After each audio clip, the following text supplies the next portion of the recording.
Dalam seluruh warga kerajaan, kita tahu goal daripada para pemimpin yaitu maturity, full maturity daripada orang-orang yang mereka bina.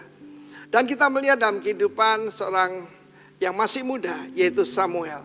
Samuel diserahkan ibunya karena janji pada Tuhan, yaitu untuk menjadi hamba Tuhan, jadi pelayan Tuhan. Dan dia hidup pada zaman yang mirip dengan zaman kita sekarang. Ayah daripada Samuel punya wanita idaman lain. Jadi tidak ada contoh yang baik di rumahnya. Dia is fatherless sebetulnya. Ada bapak tapi nggak berfungsi sebagai bapak. Lalu kemudian dia ditaruh di kemah suci yang ada di Silo waktu itu. Dan Eli menjadi imam besar. Dan kedua putranya betul-betul bukan pendeta tapi preman, saudara ya. Bagaimana justru dia melihat kenajisan di depan matanya. Tapi Samuel yang murni ini, dia sama sekali tidak terpengaruh dari lingkungan sekitarnya. Banyak anak-anak muda berkata, Pak, kalau seandainya saja keadaan itu semuanya baik. Pendeta-pendeta kasih contoh, para majelis, para pemimpin memberikan teladan.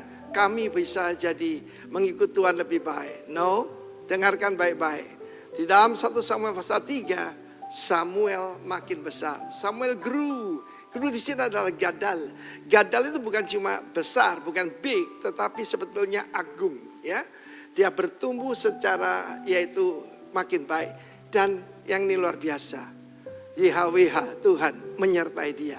Dan ini jaminan, tidak satu pun dari firman-Nya itu yang dibiarkannya gugur. Samuel yang makin besar itu, apa yang dia katakan itu terjadi. Maka tahulah, kita tidak usah promosi, ya. Seluruh Israel dari Dan sampai Beersheba, dari Dan sampai Beersheba. Kalau Indonesia, ya, dari Sabang sampai Merauke, begitu ya. Bahwa kepada Samuel telah dipercayakan jabatan Nabi Tuhan. Dan Tuhan selanjutnya menampakkan diri di Silo. Pasal 4 ayat 1 mengatakan dengan jelas bagaimana perkataan Samuel sampai ke seluruh Israel. He is a real influencer. Bukan melalui YouTube, bukan melalui followers, tetapi melalui kehidupannya. Bagaimana kita lihat peranan daripada Hana, ibu daripada Samuel. Waktu dia memenuhi janjinya, diserahkan Samuel pada Tuhan. Dan anak itu masih sangat kecil. Sangat kecil, baru disapi mungkin di usia 5-6 tahun. Dan dia ditaruh, yaitu di bawah asuhan daripada Eli, imam besar yang lemah itu, ya, yang tidak berani negur anaknya. Saudara tahu apa yang terjadi? Ibunya membawakan pakaian imam, efod, mulai dari extra small, small, medium, large, saudaraku. Dan demikian itu gambaran pertumbuhan dari bayi, jadi anak-anak, orang muda, dan jadi dewasa. Neaniskos artinya jadi pater, jadi bapak-bapak.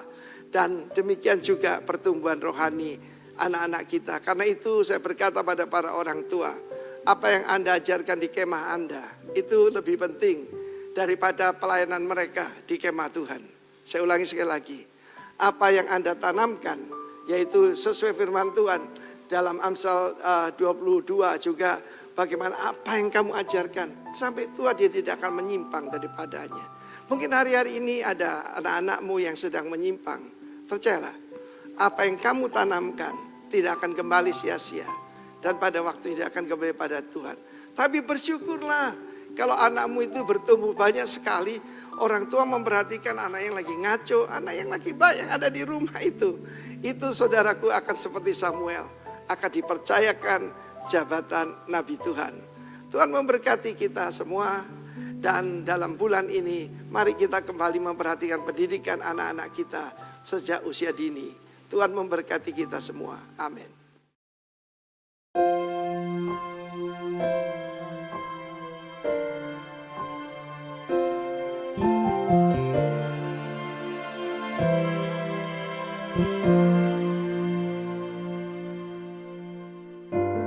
Kau Bapa yang setia, tak pernah sedetik kau tinggalkan diriku. Hatiku teguh di dalam janjimu sampai ku melihat kuasamu. Karyamu sempurna, ajaib dan mulia. Penyertaanmu buktikan kasih-Mu kepadaku. Ku agungkan Engkau, Yesus termulia. Kasih-Mu terindah selamanya.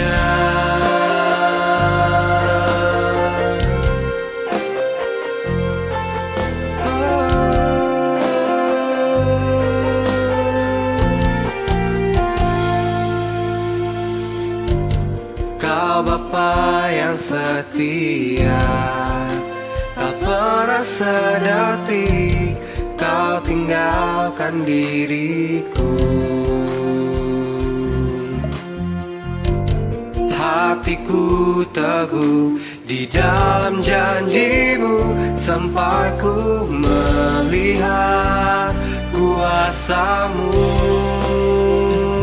Karya-Mu sempurna, ajaib dan mulia.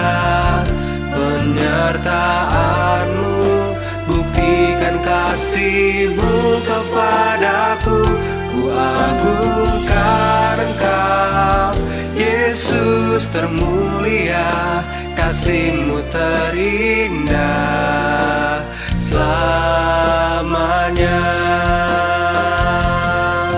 Ku tetap berharap di dalam kesesakan. Ku tetap percaya walau tak melihat. Sebab ku yakin karya-Mu sempurna, ajaib dan mulia. Penyertaan-Mu buktikan kasih-Mu kepadaku. Ku agungkan Engkau, Yesus termulia. Kasih-Mu terindah. Karya-Mu sempurna, ajaib dan mulia. Penyertaan-Mu buktikan kasih-Mu kepadaku. Ku agungkan Engkau, Yesus termulia. Kasih-Mu terindah, kasih-Mu terindah.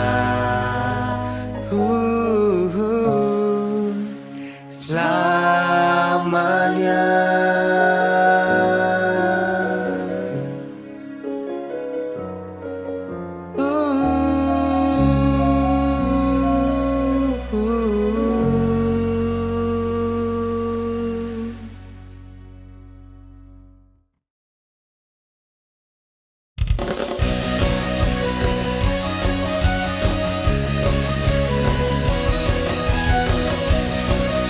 Mari bersyukur bagi namanya, masyurkan Dia. Haleluya. Kasih setia-Mu nyata bagiku, hikmat kebajikan tersedia bagiku. Sebab Allah sanggup limpahkan segalanya, dan anugerahnya sangat besar bagiku. Aku diberkati, aku dilimpahi, karena Allah sanggup untuk menyediakan. Aku diberkati, aku dilimpahi, atas sempurna anugerah Tuhan bagiku.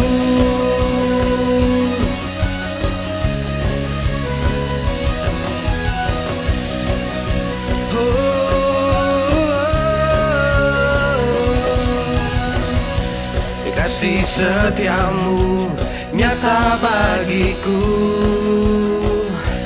hikmat kebajikan tersedia bagiku. Sebab Allah sanggup limpahkan segalanya, anugerahnya sangat besar bagiku. Aku diberkati, aku dilimpahi, karena Allah sanggup untuk menyediakan. Aku diberkati, aku dilimpahi atas sempurna anugerah Tuhan bagiku.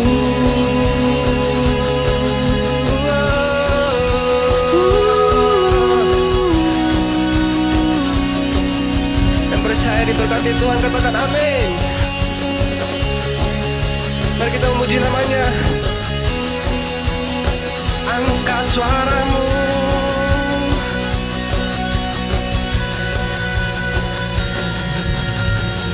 Sebab Allah sanggup limpahkan segalanya, dan anugerahnya sangat besar bagiku. Sebab Allah sanggup limpahkan segalanya, dan anugerahnya sangat besar bagiku. Sama-sama katakan, aku diberkati, aku dilimpahi, karena Allah sanggup untuk menyediakan. Aku diberkati, aku dilimpahi, karena Allah sanggup untuk menyediakan. Aku diberkati, aku dilimpahi atas sempurna anugerah Tuhan bagiku.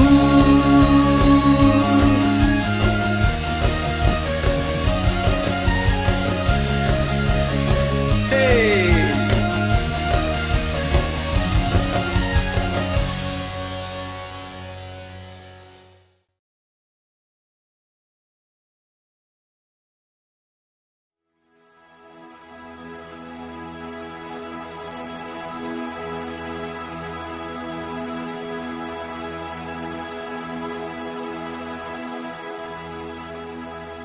Terima kasih Tuhan.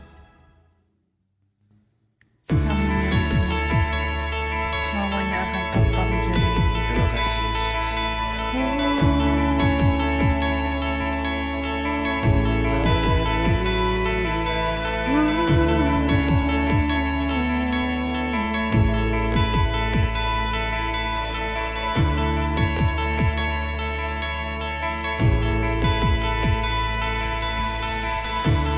Dalam kesesakanku,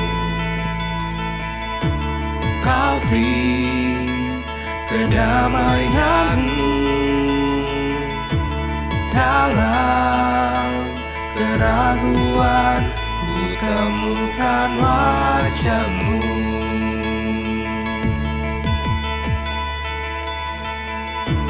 Karena pengorbanan-Mu, Kau jadikanku baru. Sungguh ku terkagum, amanku di dalam-Mu, Yesus. Kau membuatku sesuai rencana-Mu. Kau memegang setiap musim hidupku. Ku serahkan semua kekhawatiranku ke milik-Mu.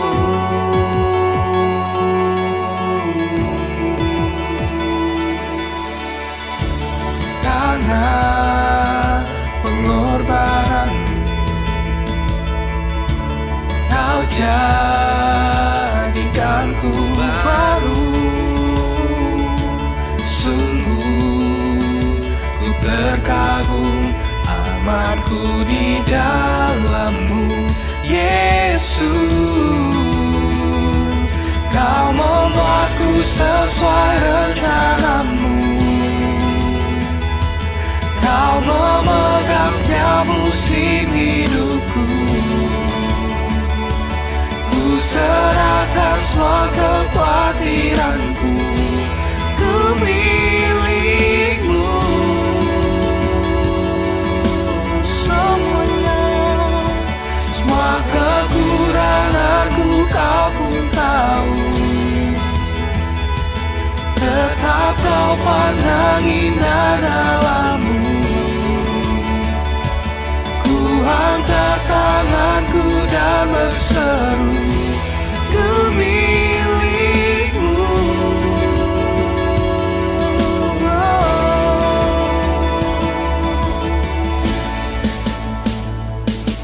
Aku milik-Mu Tuhan. Kami milik-Mu.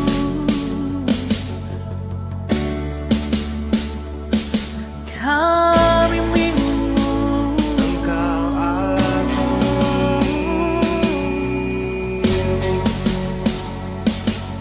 Let's sing together.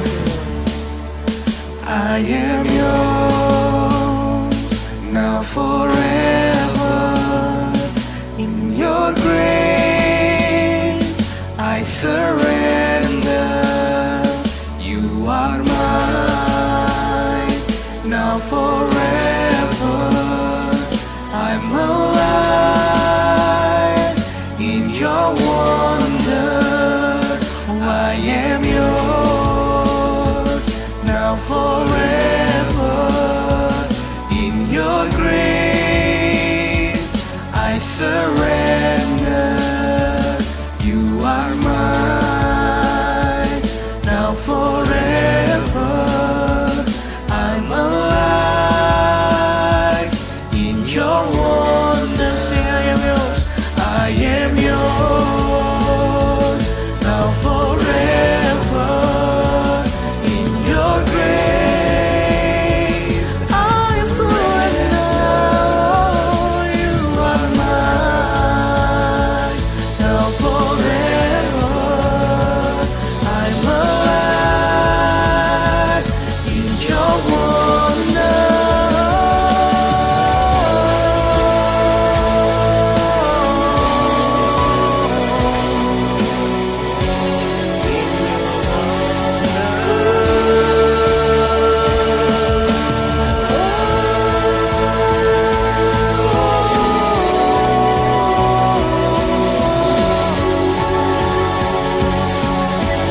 Let's sing.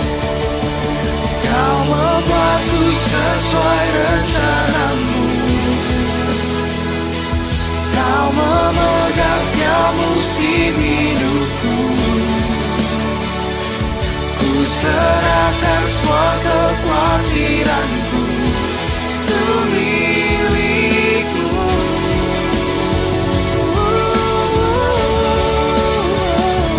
Semua kekuranganku Kau pun tahu.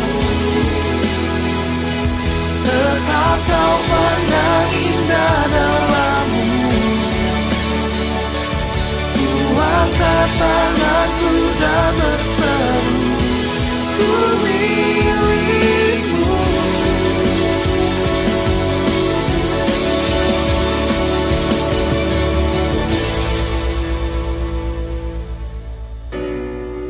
Oh, Aku milik-Mu Tuhan. terima kasih oh Tuhan. Sepenuhnya milik-Mu Yesus.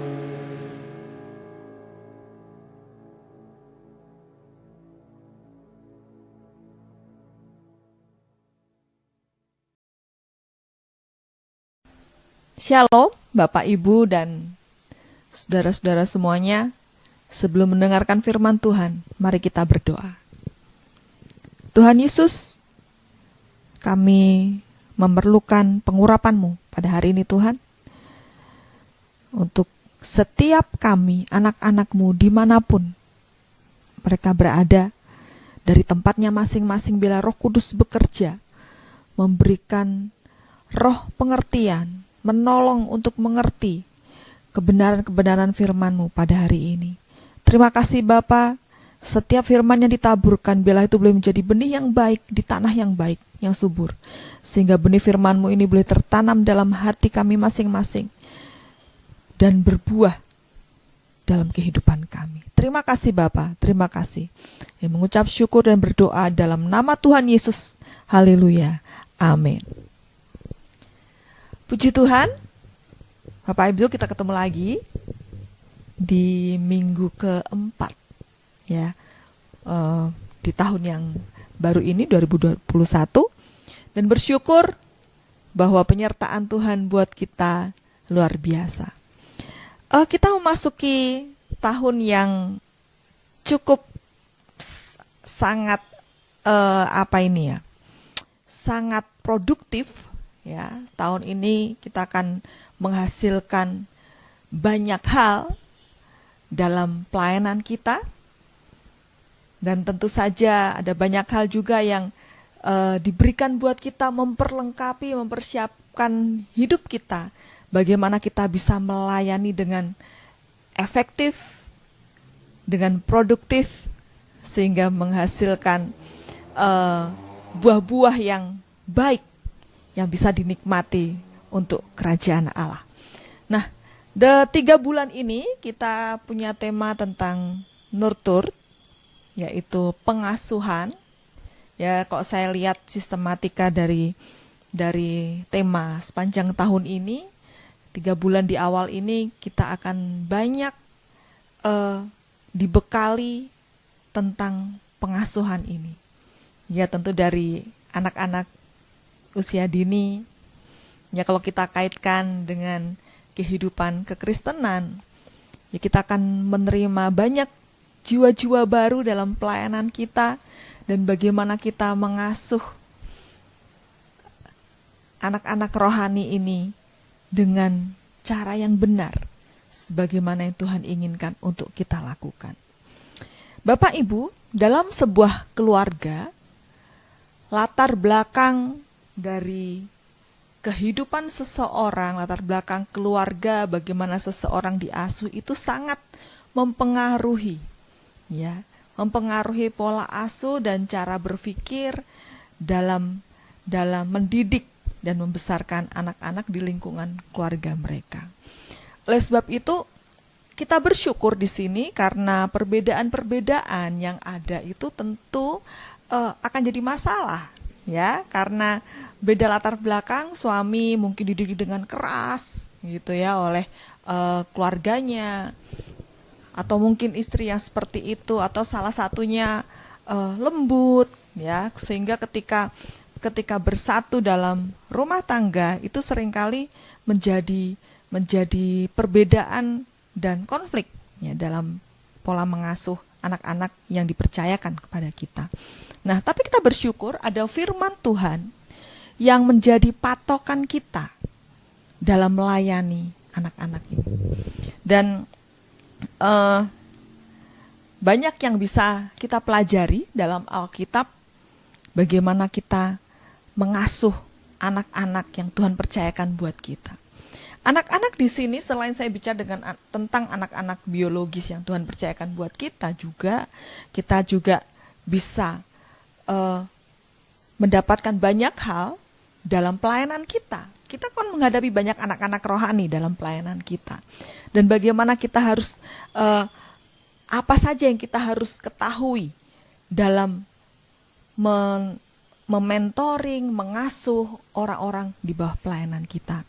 Nah, mari kita baca dalam Amsal 22 ayat yang ke-6. Ini merupakan dasar ayat yang diberikan untuk tema nurture. Ya, nurturing, pengasuhan. Amsal 22 ayat 6 berkata demikian. Didiklah orang muda menurut jalan yang patut baginya, maka pada masa tuanya pun ia tidak akan menyimpang daripada jalan itu. Amin.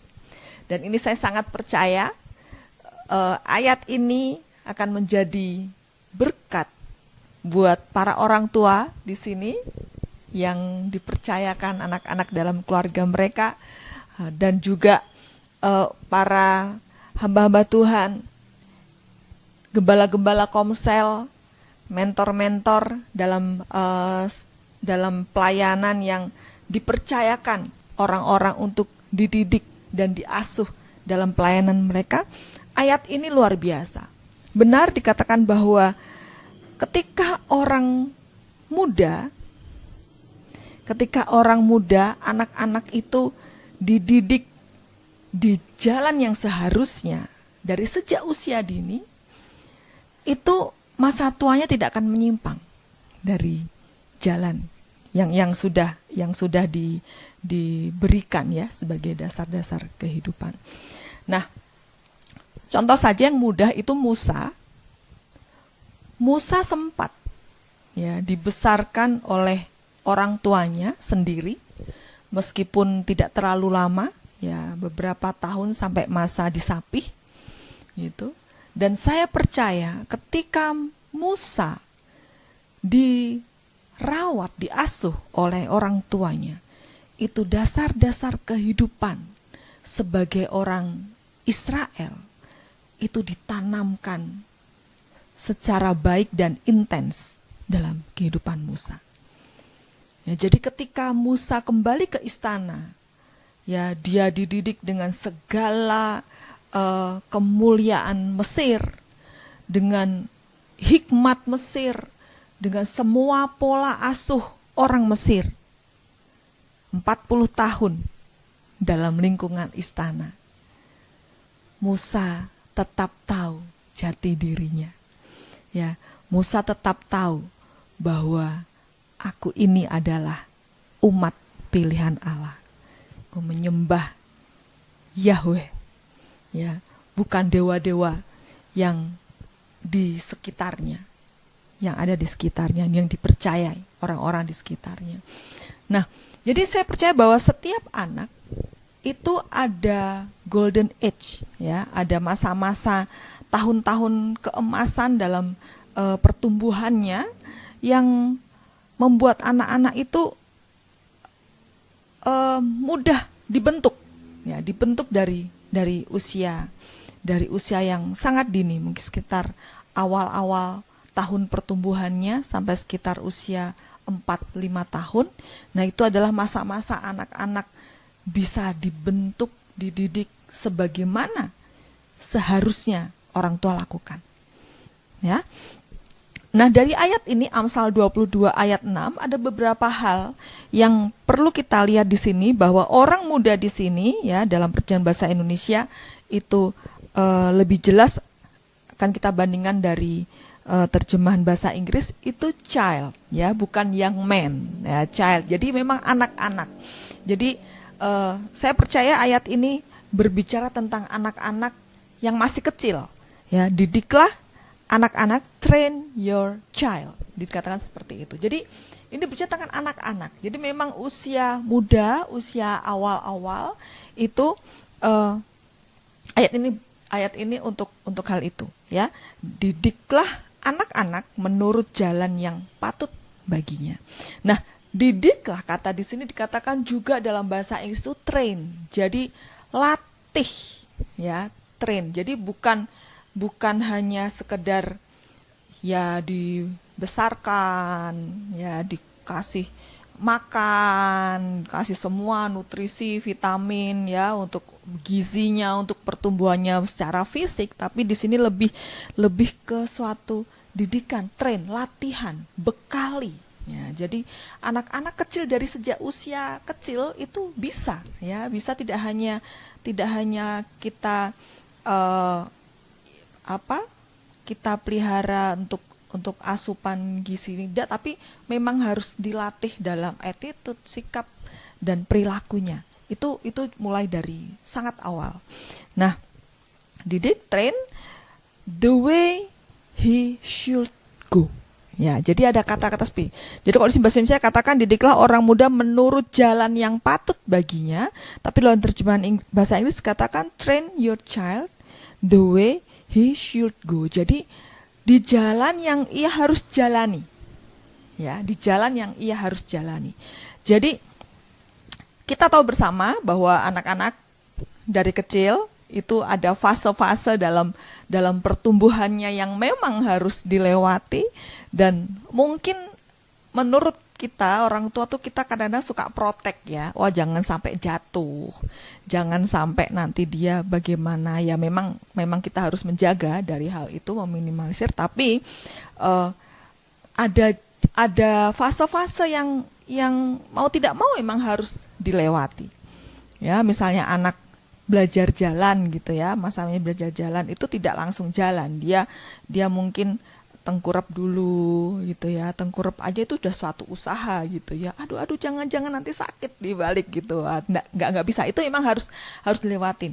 Kemudian setelah itu dia harus merangkak. Nah, itu untuk menguatkan tangan-tangan dan kakinya. Jadi kadang-kadang mungkin lututnya tuh harus dipakai untuk jalan ke sana. Aduh, ini lututnya nanti lecet gitu ya. Mungkin seperti itu. Ada juga ya, sebagai saya seorang ibu juga, kami juga tergoda ya untuk memproteksi anak dari hal-hal yang bisa menyakiti, melukai anak-anak. Tapi di sini dikatakan bahwa didiklah orang tua menurut jalan yang memang harus dijalani gitu ya. Jadi adalah baik ketika kita memberi kesempatan anak-anak itu berkembang sesuai fase-fase yang memang harus dilewati, dan tidak harus menghindari hal-hal yang mungkin akan membuat anak ini sedikit punya pengalaman baru dari rasa sakit misalnya atau apa gitu, tapi kita perlengkapi mereka, kita bekali mereka, kita latih mereka untuk mempunyai kemampuan ya melewati fase-fase itu dengan baik. Ya, contoh yang sederhana, saya puji Tuhan dalam kehidupan saya, Tuhan kasih saya kesempatan 8 tahun menjadi guru di sebuah sekolah TK ya. Di sekolah TK, jadi saya punya waktu yang sangat luas untuk mengamati pertumbuhan anak-anak itu dari usia yang sangat dini ketika mereka masuk sekolah. Waktu itu sekolah kami itu buka umur usia sekitar 18 bulan ya, mereka mulai dimasukkan di sekolah gitu ya. Saya lihat bagaimana teman-teman saya di kelas-kelas pra playgroup itu mereka dengan sabar ya train anak-anaknya, memang train ya. Jadi kadang-kadang seolah-olah momong gitu ya anak, tapi tidak. Saya melihat program sekolah untuk anak-anak yang masih balita, anak PAUD ya, pendidikan anak usia dini, itu memang seperti yang ayat ini katakan, yaitu melatih ya, mendidik, train. Jadi diajarkan bagaimana mereka selesai bermain, mereka harus mengembalikan mainannya ke tempatnya semula.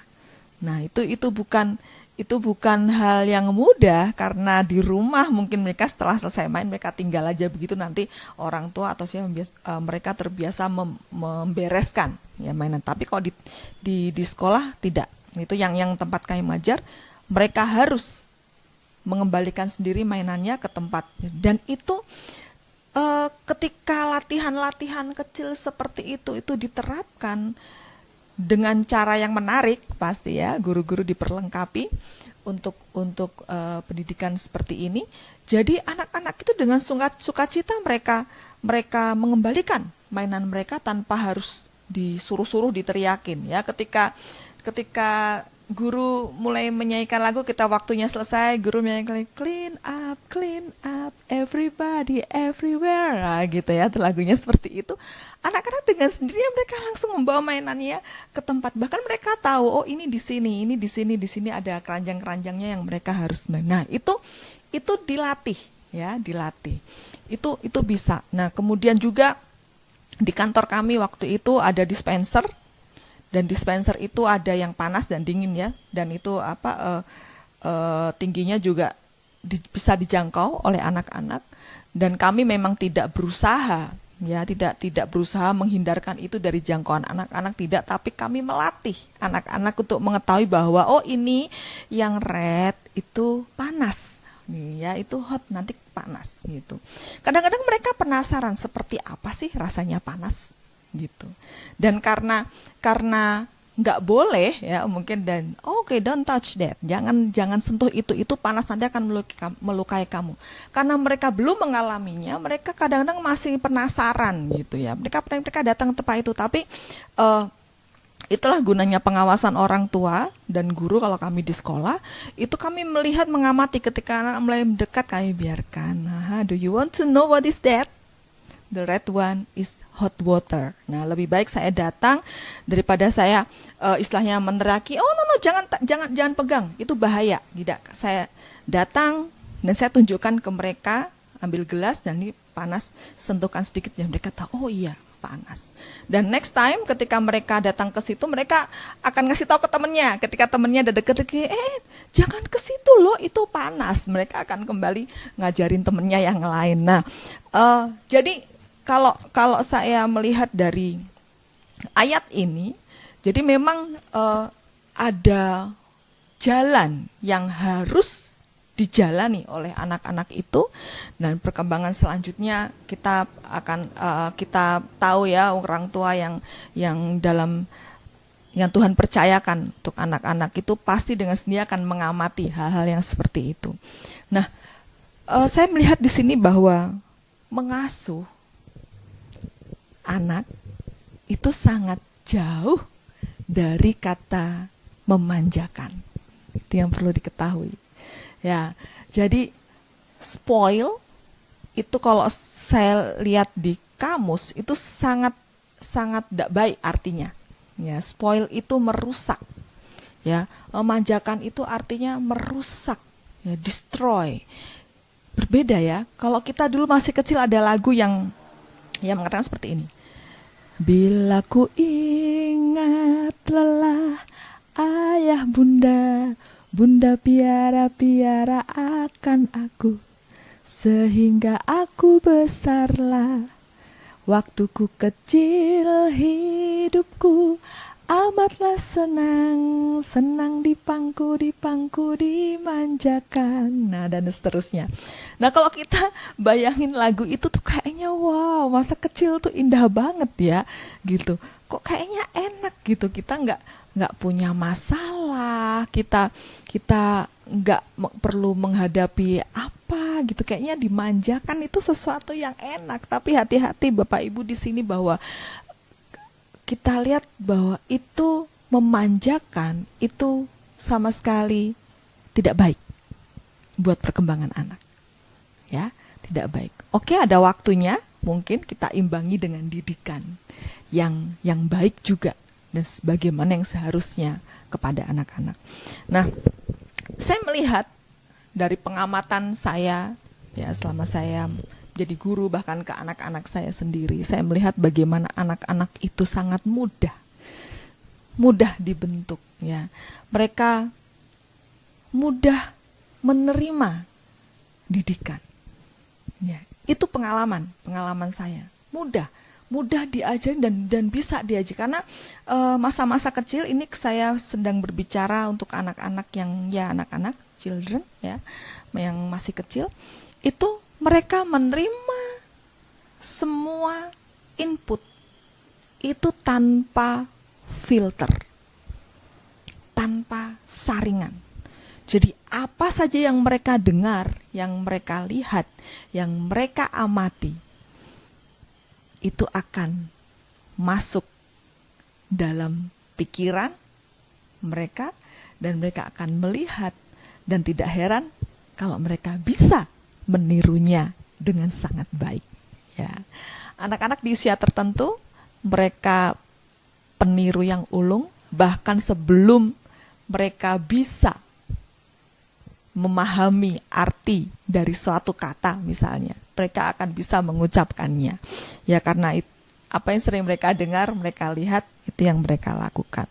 Nah, jadi ini pendahuluan dari ayat yang kita baca tadi tentang nurturing.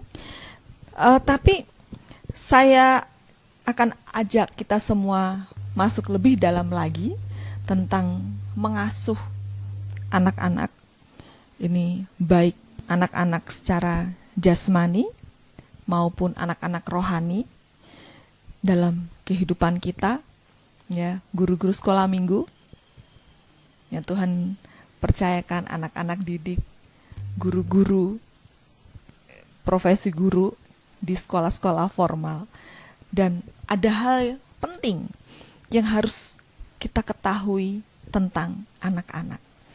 Nah, karena ketika kita mengetahui hal-hal ini, cara kita melayani anak-anak, cara kita memperlakukan anak-anak tentu akan berubah. Nah, yang pertama yang harus kita ketahui tentang anak-anak, kita baca dalam 1 Yohanes pasal 2 ayat yang ke-14. 1 Yohanes, ya, surat 1 Yohanes pasal 2 ayat yang ke-14. Ini bagian A saja akan saya baca. Aku menulis kepada kamu, hai anak-anak, karena kamu mengenal Bapa. Ya. Basically, anak-anak dari sejak sangat muda sudah Tuhan bekali dengan pengenalan akan Bapa. Ini saya sangat terhibur ketika saya mendapatkan ayat ini. Iya ya, karena anak-anak itu mengenal Bapa, baik Allah Bapa di surga, ya, maupun Bapa-Bapa yang di dunia ini. Nanti kita akan masuk lebih dalam tentang hal ini. Jadi sejak dini anak-anak itu perlu mengenal Bapa. Tidak heran ketika zaman mulai berganti dan firman Tuhan yang menjanjikan mengenai hari Tuhan dikatakan akan ada pemulihan hati Bapa. Bapak-bapak akan kembali kepada anak dan anak-anak akan kembali kepada bapaknya. Itu janji Tuhan. Dan kenapa hal itu harus ada? Berarti ada yang salah di sini. Ada kerusakan yang luar biasa dalam anak-anak kita yang berkaitan dengan mengenal Bapa. Nah, ayat ini di 1 Yohanes 2 ayat 14 katakan, aku menulis kepada kamu, hai anak-anak, karena kamu mengenal Bapa. Jadi sebenarnya secara alamiah anak-anak yang masih kecil dari lahir itu seharusnya dia sudah dibekali dengan roh pengenalan akan Bapa. Nah, ini yang harus kita ketahui tentang anak-anak kita. Jadi mereka mengenal Bapa di surga. Nah, mari kita buka dalam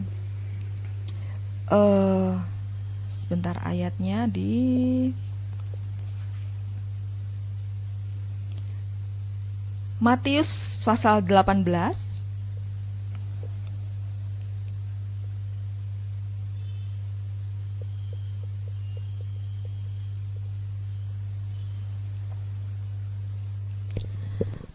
Tuhan Yesus mengatakan ini kepada murid-muridnya. Matius 18 ayat yang ke-10 dikatakan seperti ini, ingatlah, jangan menganggap rendah seorang dari anak-anak kecil ini, karena aku berkata kepadamu, ada malaikat mereka di surga yang selalu memandang wajah Bapakku yang di surga. Hei, anak-anak kecil, jangan dianggap remeh, jangan dianggap enteng. Karena mereka punya malaikat-malaikat yang selalu memandang wajah Bapa di surga. Ya, Bapak Ibu, kalau hal ini kita pahami, tentu kita tidak akan sembarangan memperlakukan anak. Ketika kita melakukan anak, kita akan merasa takut ya, ada wah, dia ada malaikatnya loh yang selalu memandang wajah Bapa di surga. Jadi apapun yang diterima oleh anak-anak ini, cara mengasuh, cara mendidik harusnya membawa anak-anak ini semakin mengenal Bapa. Itu harusnya. Nah, jadi ini orang tua di rumah yang Tuhan percayakan anak-anak kecil yang masih kecil, itu bersyukur kalau anak-anaknya masih kecil, masih punya kesempatan banyak bagi kita untuk memperkenalkan Bapa itu dalam kehidupan mereka. Ya, dan peranan ayah di rumah itu luar biasa pengaruhnya buat anak-anak, saya pastikan ini. Karena figur ayah jasmani yang bisa dilihat langsung oleh anak-anak itu harusnya menjadi representatif dari keberadaan Bapa di surga buat mereka. Ya, kita melihat bagaimana kasih dari seorang ayah kepada anak-anaknya itu melebihi apapun. Dan saya percaya itu ketika Tuhan percayakan anak-anak dalam kehidupan saya sedikit banyak belajar, ya banyak, ya bukan sedikit, saya banyak belajar tentang hati Bapa kepada anak-anak. Bagaimana hati saya kepada anak-anak, bagaimana hati ayah-ayah kepada anak-anak. Itu adalah representatif dari hati Bapa sendiri buat kita semua. Nah, kalau kita memahami ini, tentu kita akan punya pola asuh yang baik untuk anak-anak kita. Ya, kita punya pola asuh yang baik. Nah, saya melihat bahwa anak-anak itu harus mengenal bapaknya. Kalau boleh saya balik, biarkan anak-anakmu mengenal engkau dengan sangat dekat dan detil. Ya. Jadi kalau kita melihat hal ini, tidak ada gap antara ayah dan anak. Tidak ada gap. Karena biarkan anak-anak mengenal dekat. Ketika anak-anak mengenal dekat ayahnya, ketika anak-anak mengenal dekat bapaknya, satu hal yang dimiliki anak itu adalah rasa aman. Dimanapun dia akan berada, fase-fase apapun dia akan bertumbuh nantinya, jalan-jalan yang akan dia tempuh, dia akan merasa aman karena dia mengenal ayahnya, karena dia mengenal bapaknya. Mengenal ayah di sini bukan seperti oh ya saya tahu ayah saya namanya ini, pekerjaannya ini, saya anak bapak ini gitu ya, bukan seperti, tapi dia benar-benar mengenal hatinya. Benar-benar bagaimana ketika anak itu menghadapi satu masalah, dia akan itu, wah ini kalau ada bapak saya tidak akan seperti ini nih. Wah kalau ada bapak saya pasti akan seperti ini. Wah ini kalau bapak yang menghadapi ini lebih keren nih kayaknya ini. Nah dia mengenal sampai sejauh itu. Ya, jadi hubungan dengan bapak itu sangat diperlukan dalam tumbuh kembang anak-anak. Ya, mungkin karena sudah menjadi budaya ya, ayah-ayah bekerja di luar, urusan anak-anak itu ibunya. Ya, mungkin dalam pembagian tugas bisa seperti itu secara teknis, tapi jangan lupa ayah punya peranan yang penting juga dalam memberikan rasa aman dalam pertumbuhan anak-anak. Nah, ini sesuatu yang harus diketahui, ya, sesuatu yang harus kita tahu. Demikian juga tidak hanya mungkin terbatas dari orang tua ya. Sekarang kita juga lihat bahwa peranan opa oma juga banyak ya, yang terlibat langsung dalam membesarkan cucu-cucu mereka, anak-anak kecil di lingkungan keluarga mereka. Hal ini harus kita pahami bahwa anak-anak itu mengenal bapaknya. Baik secara basic sudah Tuhan tanamkan itu sejak kecil, sejak usia sangat dini, yang mengenal siapa itu. Tapi dalam pengasuhan yang berikutnya, kita harus membawa hati Bapa itu dalam kehidupan anak-anak. Sehingga ketika anak mengenal hati Bapa, ya, ketika anak-anak mengenal Bapanya, rasa aman itu akan membuat dia bertumbuh. Jadi dalam Amsal 22 ayat 6 tadi katakan, didiklah di jalan yang harus mereka tempuh. Itu akan mudah ketika anak-anak mengenal Bapa dengan baik. Jalan apapun yang harus mereka lewati, ada rasa aman dalam dirinya untuk melaluinya. Dan ketika mereka terlatih untuk melewati masa-masa, fase-fase dalam kehidupannya, itu ketika ke depan mereka menghadapi ini, oh ya, aku kan sudah dilatih, aku kan sudah melewati jalan ini, aku kan sudah melewati ini bersama ayahku, aku sudah melewati masa-masa ini bersama ayahku. Nah, itu akan membuat rasa aman untuk step-step yang berikutnya. Ketika kita memahami tentang pengenalan akan Bapa ini dari seorang anak, pasti kita akan punya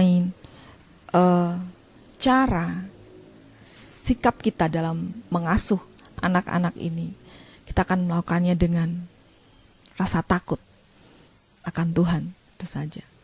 Kita harus mendidik anak-anak ini dengan cara yang benar, sehingga anak-anak ini bisa mengenal Bapa dengan baik. Dalam Matius pasal 18 ayat 5 dan 6 saya akan bacakan. Dan barang siapa menyambut seorang anak seperti ini di dalam namaku, ia menyambut aku. Ayat yang ke-6, tetapi barang siapa menyesatkan salah satu dari anak-anak kecil ini yang percaya kepadaku, lebih baik baginya jika sebuah batu kilangan diikatkan pada lehernya, lalu ia ditenggelamkan ke dalam laut. Ya, ada hukuman. Ada hukuman bagi orang-orang yang menyesatkan anak-anak kecil. Ya, memberikan pemahaman-pemahaman yang salah dari seorang anak kecil. Itu hukumannya berat. Ya, berat, dibuang ke laut, dikasih pemberat batu kilangan, jadi nggak akan muncul-muncul, susah tuh nyarinya. Ya, Bapak Ibu yang dikasih Tuhan, saya bersyukur untuk kehidupan kita di dalam Tuhan. Kita punya Alkitab yang menjadi buku pedoman dalam kehidupan kita melakukan segala sesuatu. Menjadi orang tua pertama kali, untuk saya secara pribadi saya merasa bodoh, ya karena ya belum pernah punya anak, tiba-tiba Tuhan percayakan anak dalam kehidupan saya. Jadi saya itu punya tradisi ya, ya bukan tradisi, hanya salah satu bentuk ucapan syukur saya ketika anak itu merayakan ulang tahun yang pertama. Saya akan merayakannya dengan luar biasa. Ya, saya akan undang teman-temannya, tetangga, teman-teman saya untuk merayakan hanya di usia 1 tahun. Ya, 1 tahun itu saya akan rayakan. Karena apa? Karena saya merasa kalau anak ini bisa sampai di usia 1 tahun itu hanya karena pertolongan Tuhan. Ya, karena saya merasa tidak mampu, karena saya tidak. Siapa saya dipercayakan satu jiwa ini di dalam pengasuhan saya, sehingga ketika bisa melewati, maksudnya ketika melewati tahun demi tahun dalam kehidupannya, itu ucapan syukur yang tak terhingga karena dianggap karena Tuhan menganggap saya mampu untuk mengasuh anak-anak ini. Dan itu buat saya suatu blessing tersendiri dalam kehidupan saya. Nah, Bapak Ibu, kita melihat bagaimana Tuhan, Bapa yang baik, itu akan hadir sebagai Bapa dalam kehidupan anak-anak. Ya. Siapapun kita adalah anak. Ya. Lepas dari usia kita sudah dewasa atau apapun ya kedudukan kita tetap membutuhkan Bapa itu dalam kehidupan kita. Nah, biarlah kita punya roh pengenalan akan Bapa dengan pengenalan yang benar. Ya, ketika kita benar mengenal Bapa kita, dalam segala kehidupan kita saya percaya kita akan punya rasa aman. Bahkan di masa-masa sulit sekalipun, kita akan tahu bahwa Bapakku tidak akan meninggalkan aku. Bapa ada dan tetap mendampingi aku. Itu akan menimbulkan ketenangan sendiri dalam perjalanan kehidupan kita. Ya, jadi di sini saya berbicara memang untuk anak-anak, tapi juga dalam kehidupan kita hal yang sama juga berlaku dalam kita. Kenalilah Bapamu, dan biarlah roh pengenalan akan Allah, roh pengenalan akan Bapa itu ada dalam kehidupan kita semua. Dalam Matius 7 ayat yang ke-11,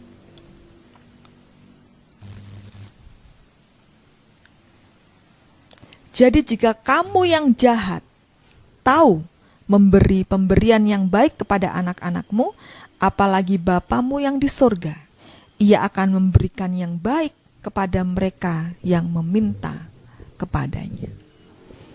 Ya. Orang tua jasmani terbatas. Ya. Terbatas dalam mencukupi kebutuhan kita. Kadang-kadang banyak keterbatasan, ya, ketidaktahuan ataupun latar belakang dari pengasuhannya dari orang tuanya yang zaman dahulu mungkin terbatas, bahkan bisa memberikan trauma-trauma tersendiri, sehingga itu menimbulkan satu pola pengasuhan yang unik, ya. Kadang ada obsesi yang dulu waktu kecil aku nggak dapat, sekarang anak-anakku harus saya berikan. Jadi ada motivasi-motivasi yang seperti itu dari latar belakang pola pengasuhan yang kita terima. Ya. Tapi kita bersyukur keterbatasan orang tua kita, ya, keterbatasan yang bisa kita berikan ke anak-anak kita ini. Itu kita lihat di sini bagaimana Bapa di surga, ya, Dia lebih lagi. Dia sanggup melakukan segala sesuatu untuk kehidupan kita. Dia punya pola asuh yang sempurna. Dia tahu yang kita butuhkan untuk pertumbuhan kita. Dan Rasul Paulus malah katakan kita tidak kekurangan satu karunia pun dalam pertumbuhan hidup kita, dalam pertumbuhan iman kita kepada Tuhan. Itu yang Bapak janjikan dalam kehidupan kita.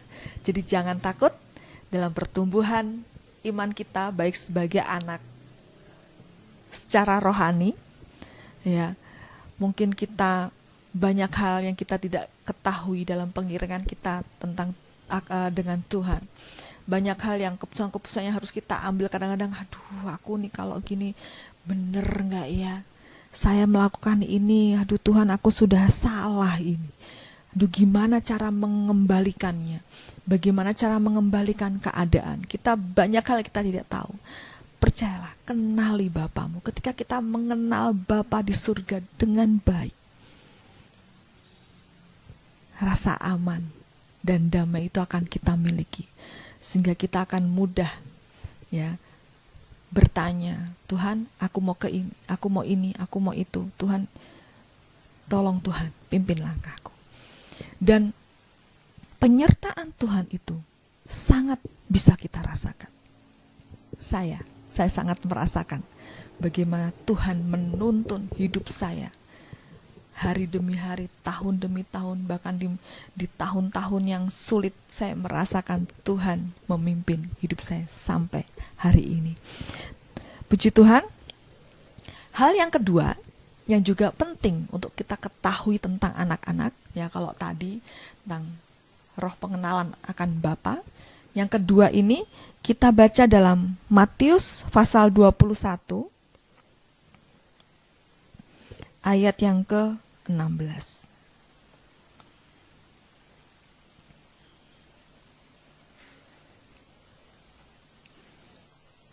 Sekali peristiwa, Tuhan Yesus dielukan oleh anak-anak kecil. Ya, orang-orang mengatakan, Tuhan, dengar nggak sih yang dikatakan anak-anak itu? Oh ya, aku dengar. Ya. Ayat 16, Matius 21 ayat 16. Lalu mereka berkata kepadanya, engkau dengar apa yang dikatakan anak-anak ini? Ya, kita baca ayat yang ke-15 dulu ya.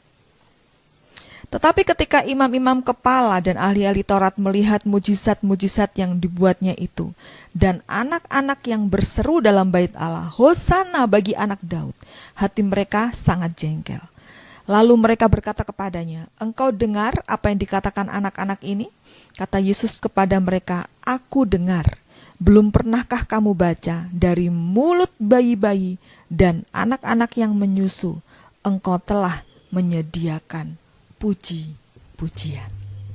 Nah, jadi ini hal kedua yang harus menjadi bekal dalam kehidupan kita dalam mengasuh anak-anak, baik anak-anak rohani maupun anak-anak jasmani kita, bahwa dari mulut bayi-bayi dan anak-anak yang menyusu, Tuhan telah menyediakan puji-pujian.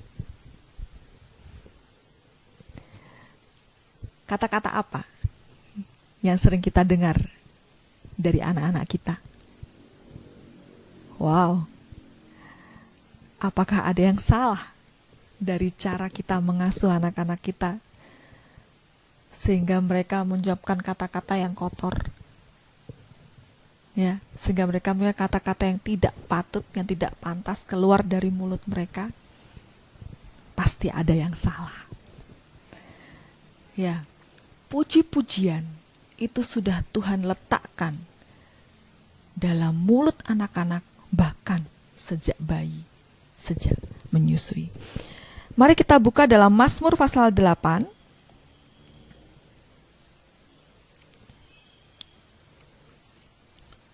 Ayat yang kedua, ini adalah ayat yang dikutip oleh Tuhan Yesus tadi, tapi ada sedikit perbedaan. Di sini kita akan melihatnya. Mazmur 8 ayat 2 kata seperti ini. Dari mulut bayi-bayi dan anak-anak yang menyusu, telah kau letakkan dasar kekuatan karena lawanmu, untuk membungkamkan musuh dan pendendam. Lihat perbedaannya. Tadi katakan puji-pujian, di sini lebih keren lagi. Dasar kekuatan karena lawan. Wah. Jadi puji-pujian itu merupakan dasar kekuatan. Ya. Kekuatan mendasar yang Tuhan tanamkan dalam kehidupan anak-anak kita. Bahkan sejak dari usia sangat dini. Jadi harusnya sesuatu yang natural ketika anak-anak menyanyi dengan polos, mereka memuji Tuhan dengan mungkin masih belum sempurna kata-katanya. Tapi Bapak Ibu percayalah, itu adalah dasar kekuatan yang Tuhan letakkan. Karena musuh-musuh, karena lawan di sekitar kita banyak sekali. Lawan yang berusaha menaburkan benih-benih ilalang. Ya, ingat tentang penabur, menaburkan benih gandum yang baik, ada musuh naburin juga benih lalang. Nah, pujian yang keluar dari mulut anak-anak ini itu adalah kekuatan untuk melawan musuh. Wow, so powerful. Ya, ada kekuatan dalam mulut anak-anak kita. Bapak Ibu, kita tahu bersama bahwa tadi saya singgung di awal, di usia dini ya, di bawah 5 tahun itu adalah golden age dari anak-anak. Jadi mereka input semua yang lewat di udara ini. Kata-kata, tingkah laku yang bisa mereka lihat, mereka amati, mereka akan menirunya mentah-mentah tanpa filter. Itu boleh saya katakan seperti itu. Ya. Jadi kita harus berhati-hati dalam mengasuh anak-anak kita. Gitu. Apa yang kita katakan, apa yang kita lakukan, itu diamati oleh anak-anak. Karena saya merasa geli ketika melihat anak saya bertingkah laku mirip saya. Saya bilang, kok kayak saya ya, gitu. Kadang ada respon-responnya gitu yang kok kayak saya ini. Nah itu ya karena memang seperti itu. Ya, karena memang seperti itu. Jadi ketika kita mengetahui kebenaran ini,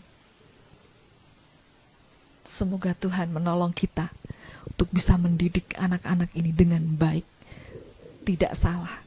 Ya, dalam pertumbuhan mereka, apa yang mereka dengar, apa yang mereka lihat, itu yang akan mereka keluar, yang akan mereka ucapkan dari mulut mereka. Bahkan sebelum mereka memahami artinya, itu mereka bisa mengucapkannya dengan lancar. Ya, satu kali ada anak asuh saya, anak saya sendiri juga pernah mengatakan seperti itu. Disuruh ini nggak mau, ini nggak mau.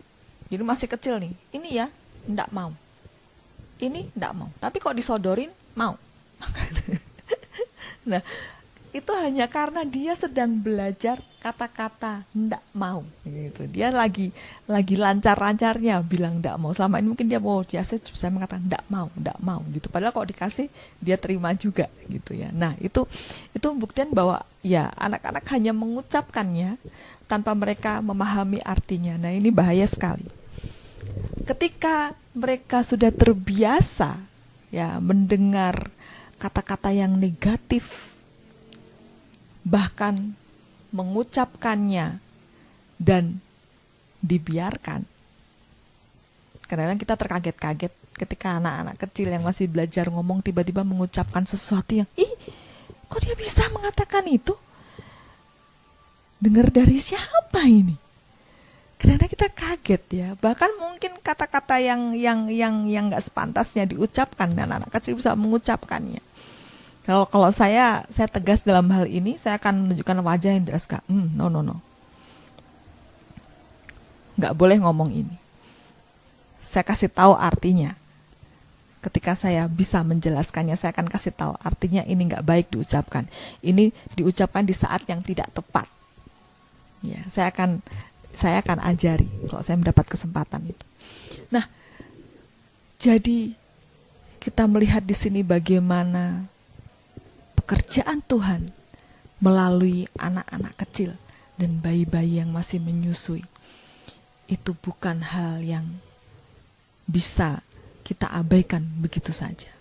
Makanya tadi di Matius Tuhan bilang, jangan meremehkan anak-anak kecil ini. Ya, karena dari mulut mereka Tuhan sudah memberikan dasar kekuatan. Dan ketika mulut anak-anak ini mengucapkan puji-pujian, itu adalah kekuatan untuk melawan musuh. Ya, Bapak Ibu. Jadi kita harus harus ajarkan yang baik pada anak-anak kita. Puji-pujian yang keluar dari mulut mereka itu powerful, punya kekuatan peperangan rohani yang bisa terjadi meskipun kita tidak lihat. Tapi dikatakan, dari mulut bayi-bayi dan anak-anak yang menyusu telah kau letakkan dasar kekuatan karena lawanmu untuk membungkamkan musuh dan pendendam. Ya, luar biasa sekali. Kalau kita berbicara sini tentang pertumbuhan iman, ya, seseorang dari awal, ya, mungkin di hadapan kita Tuhan percayakan buat kita bayi-bayi rohani dalam kehidupan kita, anak-anak rohani dalam kehidupan kita. Ya, Alkitab mengatakan iman timbul dari pendengaran. Pendengaran akan firman.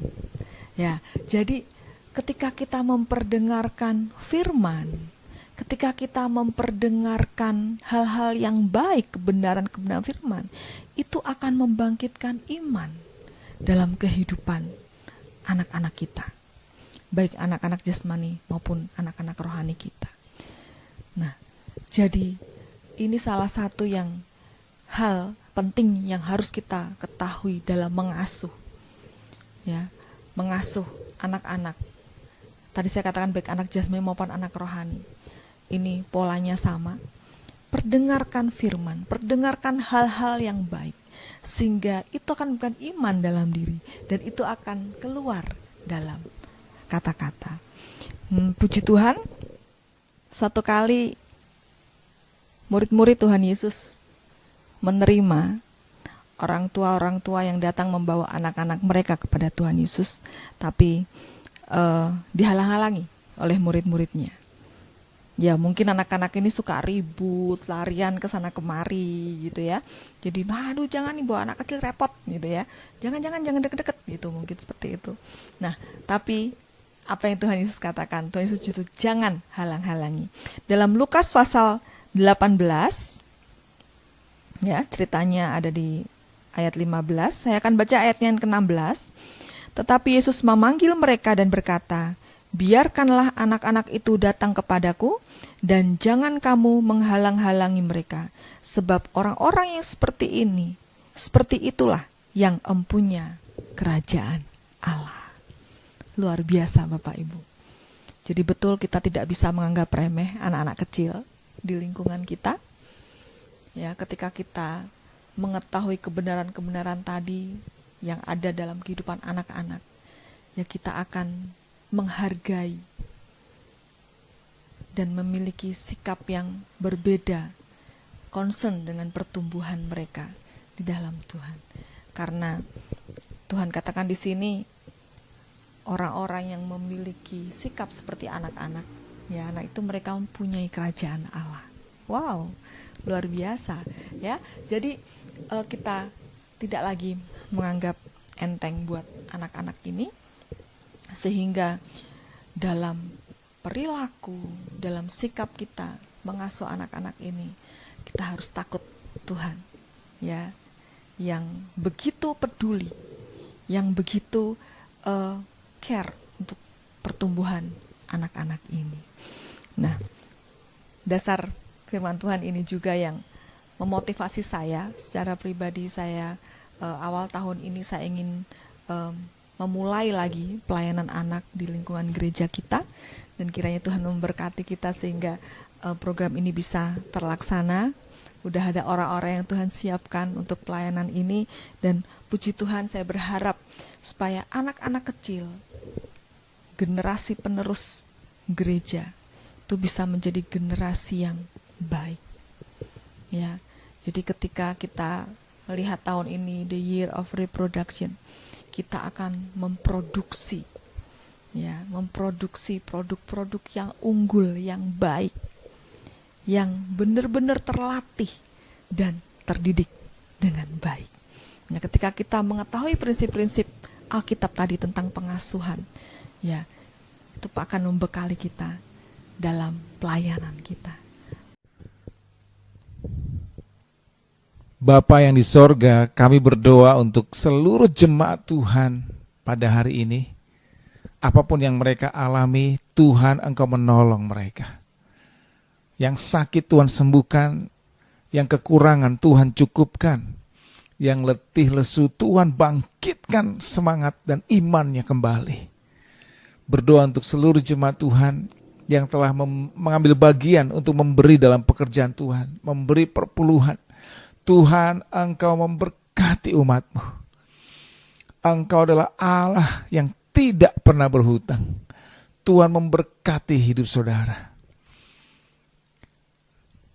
Mari angkat tangan Bapak Ibu Saudara, terimalah berkat Tuhan. Tuhan Yesus memberikan kepadamu hikmat, kekuatan, dan kasih setianya. Yang memberikan kepadamu kemampuan ilahinya untuk meraih dan mendapatkan berkat Tuhan. Tuhan memberkati rumah tanggamu, pasangan hidupmu, anak-anakmu diberkati Tuhan. Studimu diberkati Tuhan. Pekerjaanmu, karirmu diberkati oleh Tuhan. Tuhan melindungi engkau dengan perlindungannya yang sempurna. Damainya dan sukacitanya dicurahkan atasmu.